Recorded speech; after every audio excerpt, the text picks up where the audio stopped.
Welcome back. If anyone's been following, this is going to be the Burnout project. This is obviously part 2 of it. You've probably noticed the motor's changed its orange. It was black.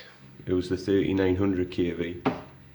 But on the other project, the Mark II, I had a few failures. I had a few deliveries come and they didn't work out, they were broken. So if it's already broken, I'm going to burn it out. So I put it on the Burnout build. This one's a 4300 kV motor. Still a 3650. All I've done today, like so far, apart from changing the motor, is I've added this little collet here, just at the front, just to shore this up a little bit more. I mean, it still wiggles around, but what I'm hoping is, when I figure out my servo setup, I might even make like a little top plate up here. So like I won't actually have the entire plate in. It'll just mount up, so it'll keep the steering column in place, plus it'll still connect to the diff housing, and it'll give us somewhere to mount maybe a servo for the brake, and it'll just come directly down on top of it, just hopefully pinch it in place, and that'll stop the front wheels from moving. And I just hit the accelerator and it'll light the back end up. But as you can see, there's the motor there, just a Gould RC. The front bearing's shot on it already, so I'm just going to put it actually on the Burnout build. I've got a new one coming, so yeah, I'll just wait for that, the delivery to come. What I'm going to do is I'm going to hook this up to the 60 amp ESC rather than the 45 that was on the 3900 kV motor. So I'll be running the 60 amp ESC. I've got two 2S packs. The 35C discharge, actually, I think I said there were 25C discharge in one of my earlier videos, but these are ZOP Power 200 more 2S 35C discharge, and I've just had this turn up in the mail, so this should come in handy for it. It's a 1500 more 3S battery, 40C discharge, so we'll see if the ESC and the motor can take these. I'm sure they can. But I've seen things on YouTube where people have burnt out and they've had some failures and stuff. What I'm going to do is, because this rear diff's still quite loose, as you can see, when I turn one wheel backwards, the other wheel will go forwards, how a diff's meant to work. But what I want is I want both wheels to be going forward at the same time. So I'm going to use a silicon ear plug. I think we've all seen them before. You can get these on eBay, a little pack of them. Quite a few in there. There's a few missing because I've used them in different cars, like my Cheetah and stuff. So I'll be putting one of those in the rear diff. And just as a stupid little venture, just to see if it could be done, I've tried to see if I could get a wheelie bar fitted to the back end of this. And I kind of have, I don't know if I'll be able to get in there and focus properly, one-handed. I'll put it down slightly. So kind of jerry-rigged it up. I make like, so if I've got plastic parts and I've cut them down, I'll keep the bits of plastic, because I find they come in quite handy. You can just drill a hole straight in them and they just work just as an ordinary piece. So that's how I've kind of got it connected in to the arms, but then I've had to use I can't get the angle there. There's actually a servo horn on there, and that's where the top portion's actually screwed into. Obviously drilled the chassis, just put 2 extra screws in. There's only 2 in the chassis, and then the other 2 are connecting up into the back of the diff housing where the clip goes, I think it is, for the what is it, the sway bars, that's what it is. You put the sway bars up there. So anyways, this is where I'm at so far with it. I haven't done the brake yet, but just in this video I'm changing the motor over, hooking it up to the 60 amp ESC, and I'm going to try these tyres. I'm going to see if I can burn these ones up, and a set of the standard 144 tyres as well. So if the tyres don't burn, something on the car might. So stick with us, I'll get the car put together and I'll be back in a minute. I'll just show you what I like to do when it comes to getting to the diff. I take the suspension off it from the arms, I keep it on the tower, I take the links off from the hubs, and then when you take the 6 screws out, the entire thing just lifts off. So you've got everything in a one piece. So putting it back together is nice and simple. As you can see, I'll try and get the camera to focus a bit on these.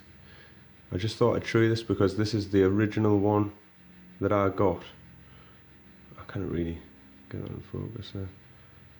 But to me, looking at that, there's no wear on those teeth whatsoever. There's plenty left on. I haven't even shimmed the actual diff up. We actually have it. I can't remember if I have shimmed this diff up. I'll have to check that. I know I've shimmed the drive shaft up. This bit here. I actually put a washer behind there. That's actually loose. So I'll have to Loctite that back in. This is one thing I've noticed on this car actually, every time I open these diffs. This back pinion gear always seems to have worked itself loose, even if I put Loctite on it. I don't know if any of you guys have had that problem. But anyways, I'll get all these little issues fixed, and I'll put a air plug in this, get it put back together, and then we'll do some burnouts. Just very quickly, I've just had to screw that on there, but as you can see, that's got plenty of teeth to it, plenty of meat, sorry. No wear on it really, I cannot see any wear, and that's because I have shimmed it. Like I say, I had to take a file to either side, because if you've got one of these, you know that it's not a cylindrical all the way around. It's got like 2 flats to it, and then it goes cylindrical in the back. So I took took a file to it, top and bottom of I think it was the M2 shims that I had, and I created the flats so they would fit in, and just push it slightly more towards the diff itself when it sits in. So I feel as though that's helped me with any wear as such. But I'm going to go ahead, take the diff apart and get the ear plug in. I'm back again. I keep remembering things and they keep coming to us. So for anyone who's been having problems with the diff as well, other than shimming it out, I don't know if any of you have really noticed, but if I can get this into focus, have you seen how soft these plastic diffs are? Right? So I've got 2 of these. These are the aluminium diff cases, the inner diff, like the actual diff, what I'd say, not the diff housing, or like these metal gears, because every time I search it, and it's the metal inner gears that I see. It's never the metal actual diff casings itself. So in a later video, I'll be testing that out to see if that's going to help with the stripping of gears, because I'm sure that these, with them being like that, are going to flex inside of the car when people are going from reverse to full power forward, or vice versa, depending on how you're using your car. So I'll see about that. And one other thing, while I've just remembered, I've got some different gearing for this. I'm going to try a 0.8, so it's a 0.8 mod pinion. These are them here. This is a 30 tooth, and if I remember, this is a 22 tooth, and it's just nice and smooth.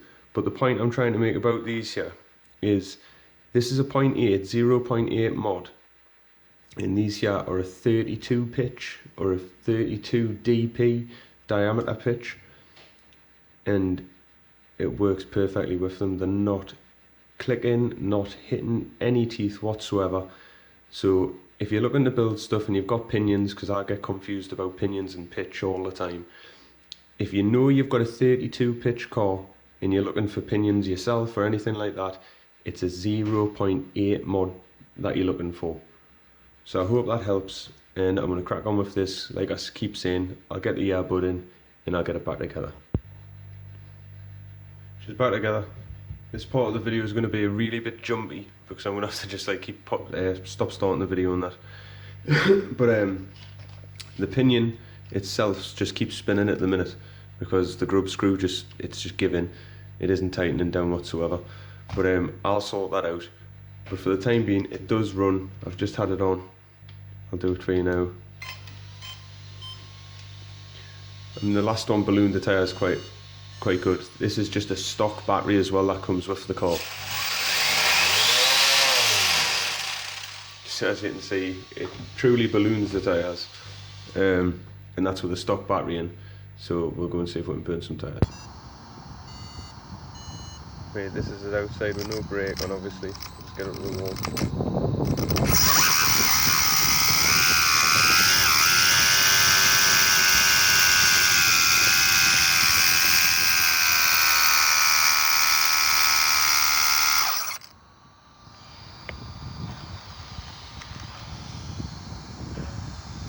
Got a little bit of rubber in there.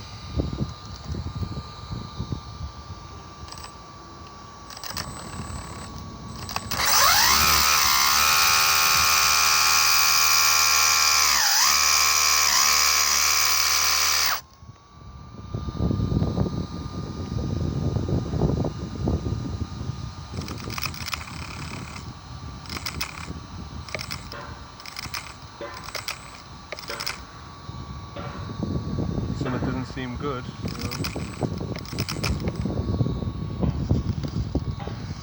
It's just rolling.